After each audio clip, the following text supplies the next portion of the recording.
Ellos aceptaron a Jesús y colocaron allí un pequeño cartel haciendo pública su decisión diciendo: queremos ser bautizados.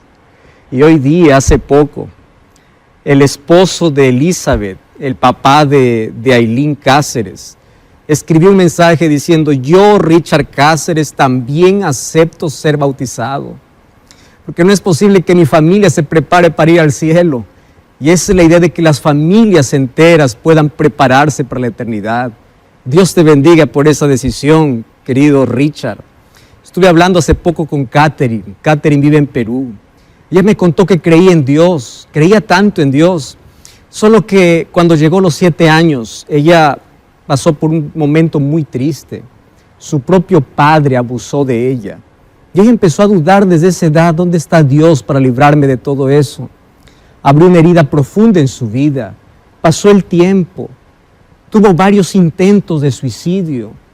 Y aún así Dios tuvo misericordia, hasta que una persona lo acercó a Dios. Y ella me dice: pastor, yo ya hice el curso bíblico con usted de Biblia Fácil por YouTube, y hoy estoy lista para poder dar ese paso de fe. Yo ya conozco de Jesús, y hoy comprendí el amor de Jesús.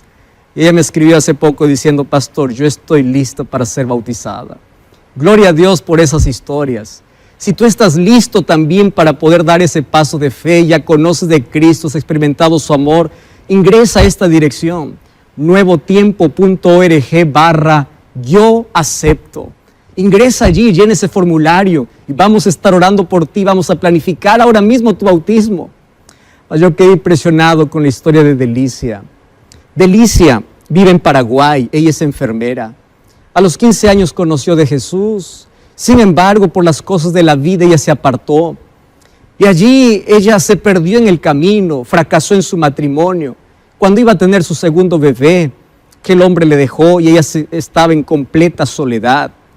Es allí donde ella entró en un cuadro depresivo, le dio una parálisis facial, pasó por momentos muy dolorosos. Y un día, mientras ella iba allí para realizar su trabajo, prendió la radio, buscando alguna cosa para aliviar su corazón. Por eso te dije que yo no creo en casualidades.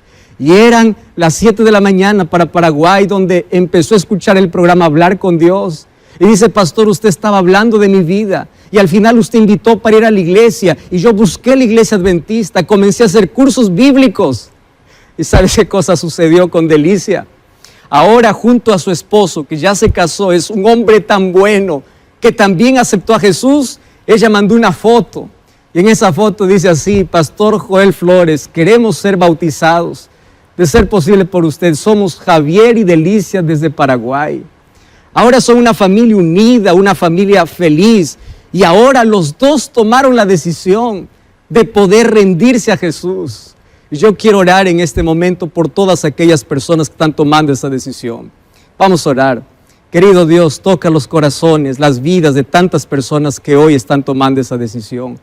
Por favor, una vez más te estamos implorando, antes de abrir tu palabra, que tú toques esas vidas, toques esos corazones, y hoy puedan rendirse cientos y cientos de personas, porque tu Santo Espíritu está trabajando para que hoy el reino de los cielos pueda abrirse, los ángeles puedan registrar esos nombres, y podamos prepararnos, y como familias podamos ir al cielo.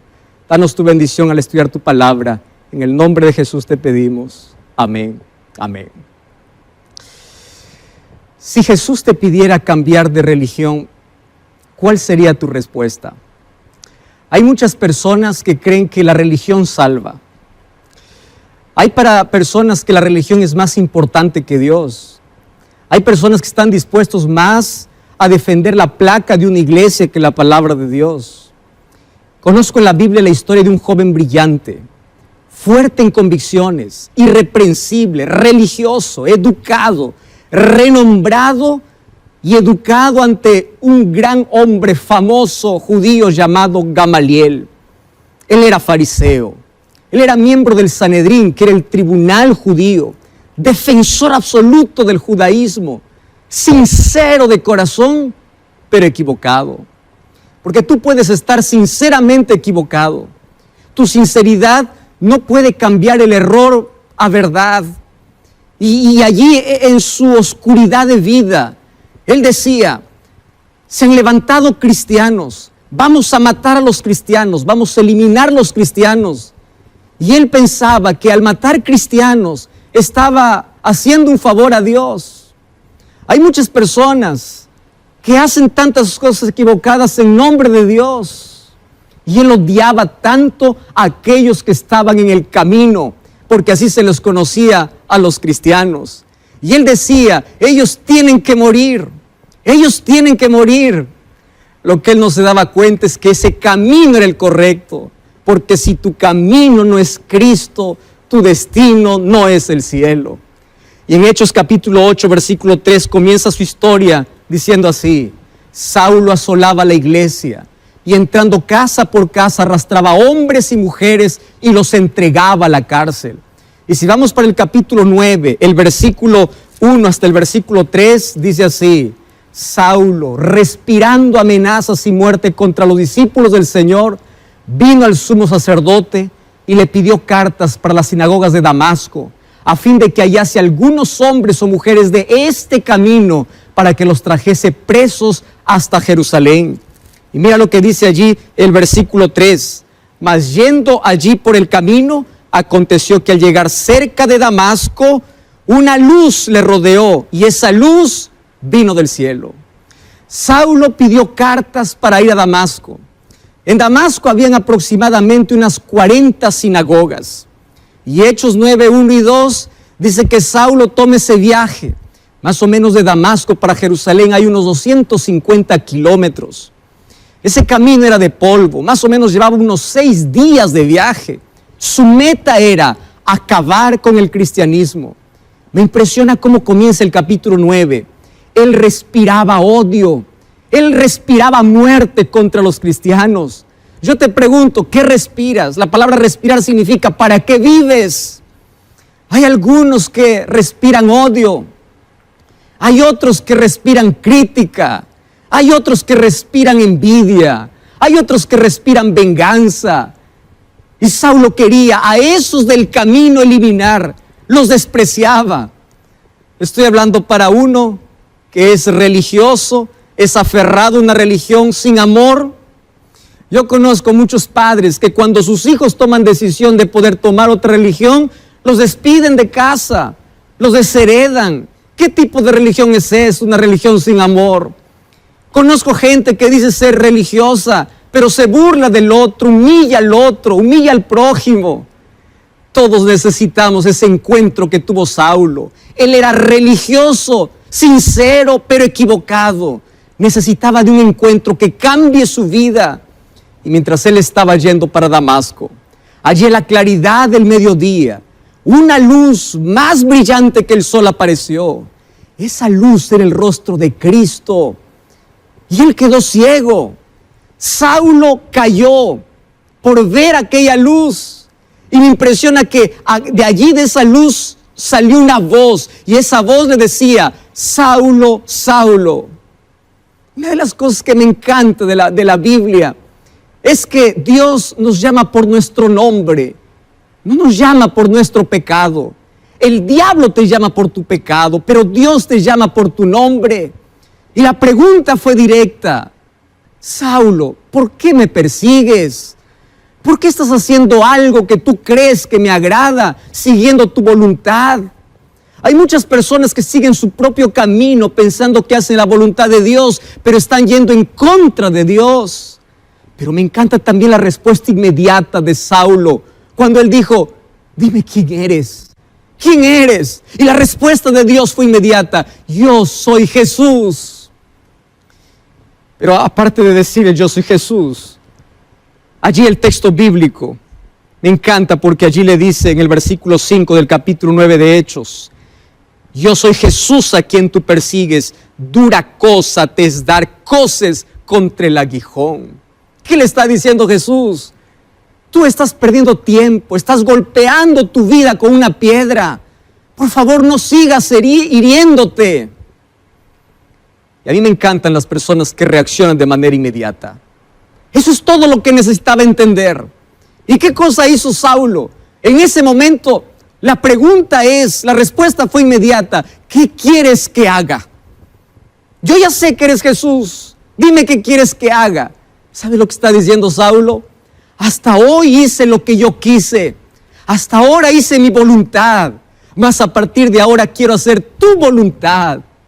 Y la historia continúa diciendo que la orden fue: anda a la calle que se llama derecha. Oh, esa calle derecha tiene mucha historia.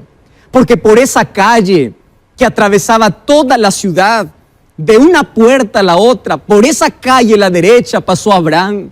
Por allí pasó Naamán quejándose cuando el profeta le mandó allí a bañarse en los ríos sucios. Por esa calle pasó David. Pero ahora está pasando Saulo. Saulo pasa ciego porque aquella luz le encegueció. Exactamente. Pasa ciego por esa calle. Ya no está más ese corazón lleno de odio. Pasa allí sin pompa. Pasa allí humillado, siendo tomado por la mano de alguien que lo guía. ¿Dónde está el orgulloso Pablo, el poderoso Saulo? Y es llevado allá a la casa de un hombre llamado Judas. Claro que no era Judas el traidor. Y allí, cuando él estaba ciego y cuando perdió la realidad externa, él tuvo tiempo para analizar su vida interna, porque aquella luz que apareció en el camino iluminó su corazón. Antes él estaba ciego de corazón, llevado por el odio, pero ahora ve claro por dentro. Es por eso que todos necesitamos un encuentro con Cristo, un encuentro con la luz, un encuentro que marcó, donde la vida gira de manera diferente, donde el ser humano da un giro a su vida y nunca más es como antes. Saulo llegó allá a la casa de Judas y dice que ayunó. Y mientras él estaba ciego y ayunando, recordó cada texto de la Biblia, de las Escrituras que hablaban sobre el Mesías. Él empezó a analizar su confianza ciega en los sacerdotes. Él empezó a imaginar o a recordar a Esteban iluminado cuando estaba muriendo como el primer mártir cristiano. Y allí, él, humillado ante Dios, reconoció que estaba equivocado. Él entendió y cambió. Gloria a Dios por aquellas personas que reconocen que están equivocados y cambian de dirección. Eso se llama humildad.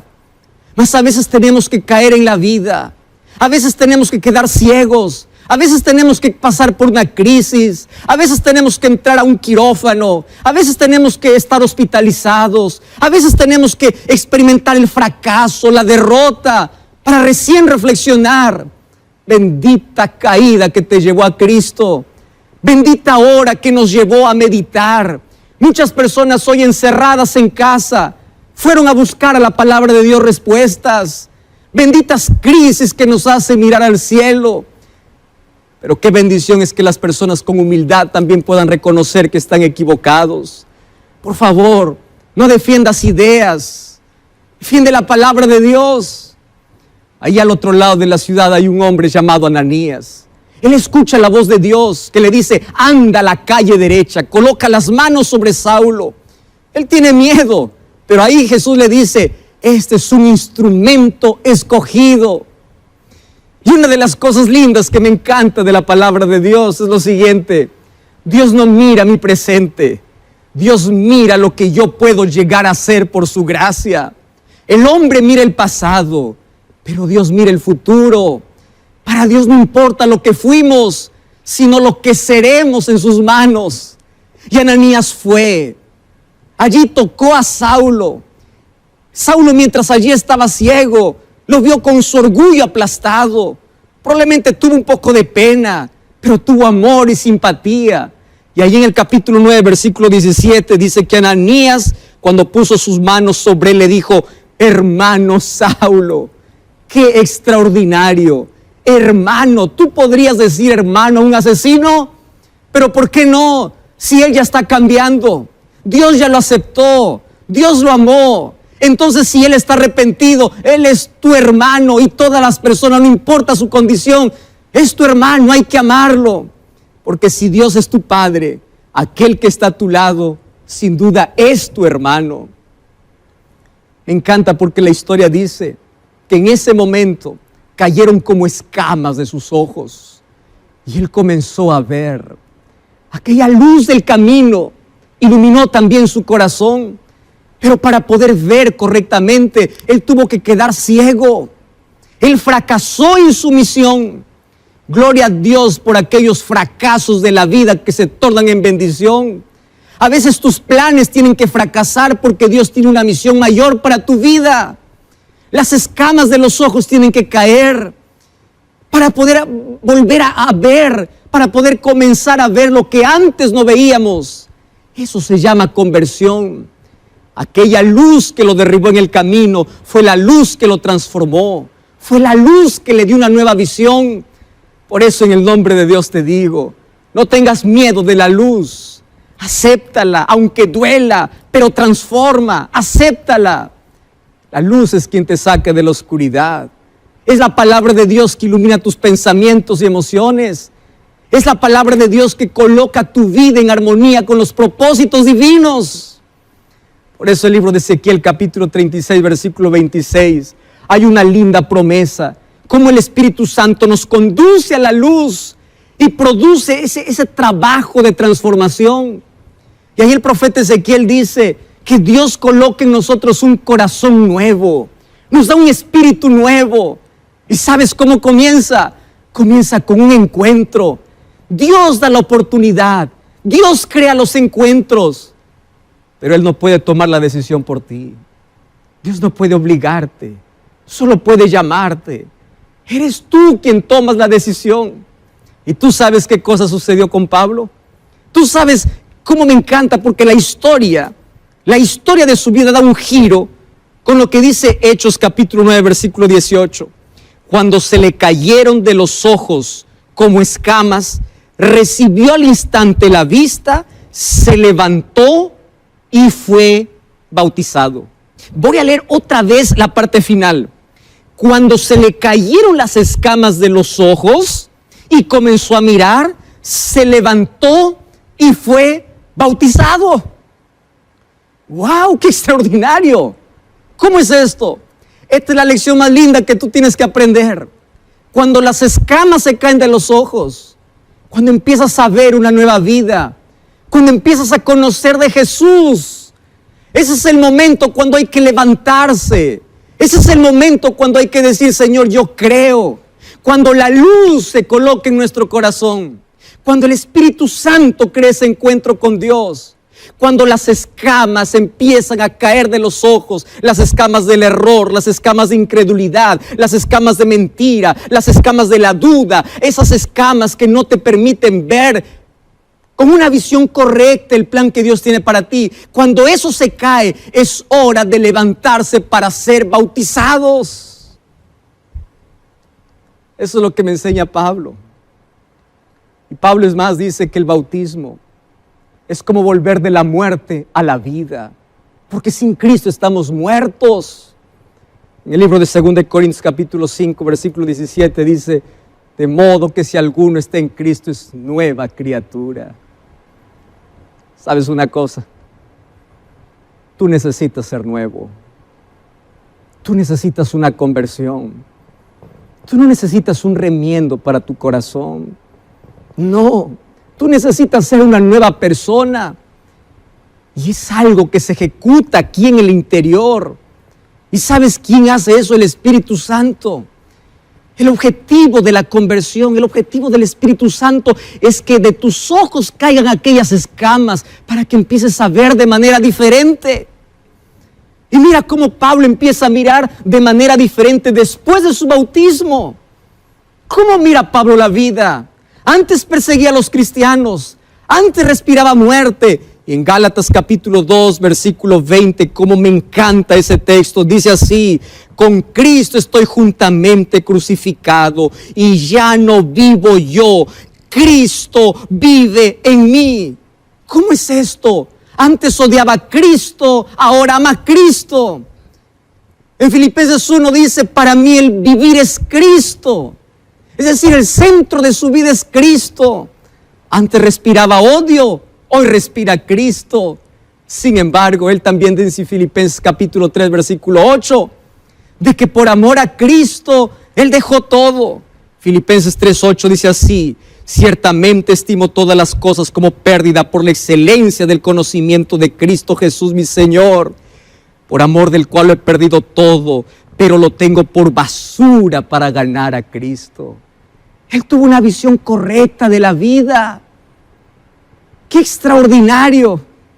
¿Sabes qué cosa es lo que yo entiendo de esta historia? Dios no conoce un caso perdido. No importa quién seas, tú puedes ser transformado. Para Dios no hay nada imposible. Dios puede cambiar tus gustos. Dios puede cambiar tu vida. Dios puede sacarte del vicio que te está acabando. Recuerda lo que Jesús dijo para Saulo: dura cosa te es dar coces contra el aguijón. En otras palabras, ¿hasta cuándo continuarás en tu marcha? Dime, ¿hasta cuándo continuarás huyendo? Dime, ¿hasta cuándo? Si Cristo hoy tiene un encuentro contigo, tú no sabes lo que puedes llegar a hacer en las manos de Dios. Estoy hablando para alguien que está con un cigarrillo en la mano y dice: yo no puedo vivir sin cigarro. Dios te puede cambiar y puede ser un instrumento en sus manos. Estoy hablando para un asesino que tiene sus manos manchadas de sangre. Dios puede transformar tu vida. Estoy hablando para una prostituta que se siente sucia por la vida. Dios te puede limpiar. Estoy hablando para un ladrón que vivió de la deshonestidad hasta hoy. Levanta la cabeza, Dios te puede transformar. Estoy hablando para alguien que va por la vida arrastrándose y sintiéndose pequeño, con complejos, heridas y traumas en la vida. Escúchame lo que te voy a decir. Lo grande en nuestras manos es pequeño, pero lo pequeño en las manos de Dios es grande. No importa cuán pequeño seas, no importa cuán insignificante seas, no importa dónde has caído, Dios te puede restaurar. Y un día Pablo cuenta su experiencia. Allí en el libro de Hechos capítulo 22, versículo 16, él cuenta el momento cuando recibió la invitación para ser bautizado. Y Hechos 22, 16 dice así: entonces, ahora pues, ¿por qué te detienes? Me encanta esa pregunta. ¿Por qué te detienes? Levántate y bautízate y lava tus pecados invocando su nombre. Y es la misma pregunta que yo quiero hacerte a ti.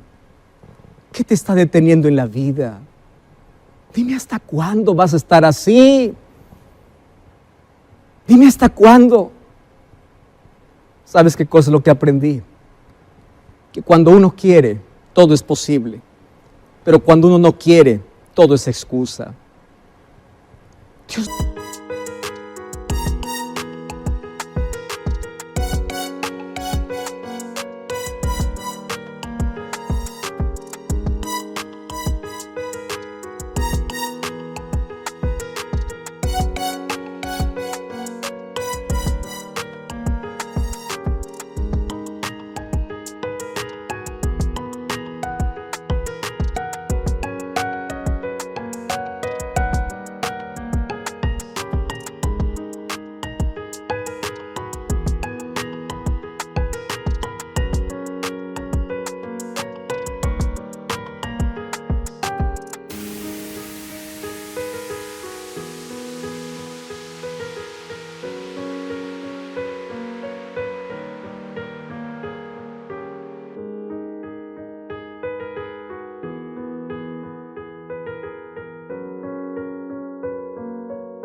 Dios no te pide primero que tú puedas cambiar. Dios te pide apenas una decisión. Una sola decisión. ¿Y cuál es la decisión que Jesús te pide? Ven a mí. Vengan a mí todos los que están perdidos, porque yo puedo cambiarlos. Si Dios primero te pidiera cambiar para venir, entonces todos estaríamos perdidos. Pero si Dios me dice, ven como estás, yo te voy a cambiar, entonces solo tienes que decidir. Por eso es que el cielo estará lleno de grandes pecadores arrepentidos que aceptan la gracia de Dios. Y el lago de fuego estará lleno de pequeños pecadores perdidos porque rechazaron a Dios. Porque si tu camino no es Cristo, Tu destino no es el cielo. Cristo es el único puente de la muerte a la vida. Es el único camino para salir de la oscuridad a la luz.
Si el pecado te cauterizó la conciencia, Cristo puede despertar tu voluntad, pero Él no puede obligarte. Yo estoy hablando para alguien que está en el camino a Damasco, para alguien que está frustrado, para alguien que está allí comiendo el polvo de la derrota.